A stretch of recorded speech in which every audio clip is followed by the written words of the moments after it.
星級論證。Hello，大家好，港股氣勢如虹啊，24,000點都繼續夾上去啦。揀啲有動力之餘又有消息配合嘅股份俾大家啦，俾隻快手大家啦，1024係啦。最近嘅消息層面就係講緊佢旗下嘅 AI 大模型啦，可伶啦，有一個叫做幾 significant 嘅一個收入啦，係啦，量度到嚟緊年度化嘅，講緊都有成1億美金嘅一個收入。咁雖然你話個金額就好似話唔係好多啫喎，咁但係兩樣嘢啦，嚟緊可能擴散出去嗰個規模可以好大啦。第二樣嘢，始終個股價有反應，咁你一定要跟進㗎啦。咁大家都見到啦，快手近排由5字頭轉6字頭，其實個氣勢都幾勁嘅。睇下有冇機會趁回翻落嚟就做一個操作咁樣啦。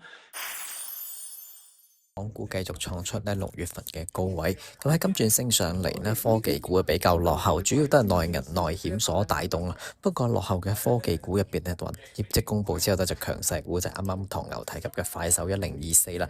快手業績公布之後咧，亦都係受惠咗 AI 嘅概念啦。咁股價咧喺近日科技股入邊咧，算係跑贏翻同業嘅。咁近日咧就喺62蚊附近嘅高位整固。咁參考翻唐牛對快手嘅部署嘅話呢，可以留意翻我哋星展一隻高槓桿嘅快手14876屬於價外嘅選擇嚟嘅，今年嘅8月底到期。咁短身嘅 call 輪咧，比到實際槓桿就高啲，有6.7倍。槓桿高之餘呢，因為短身嘅關係呢，時間值損耗都會相對快啲。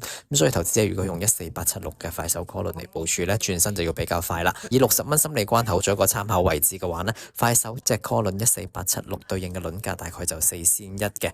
如果有一個假設持貨1個星期嘅時間值損耗同埋人生波幅不變嘅話，短線如果快手整固之後有機會去嘗試70蚊呢個心理關口呢，14876嘅輪價對應翻大概就係1毫02嘅，對比頭先4仙1嘅價錢呢，有潛在大概1.5倍嘅升幅㗎。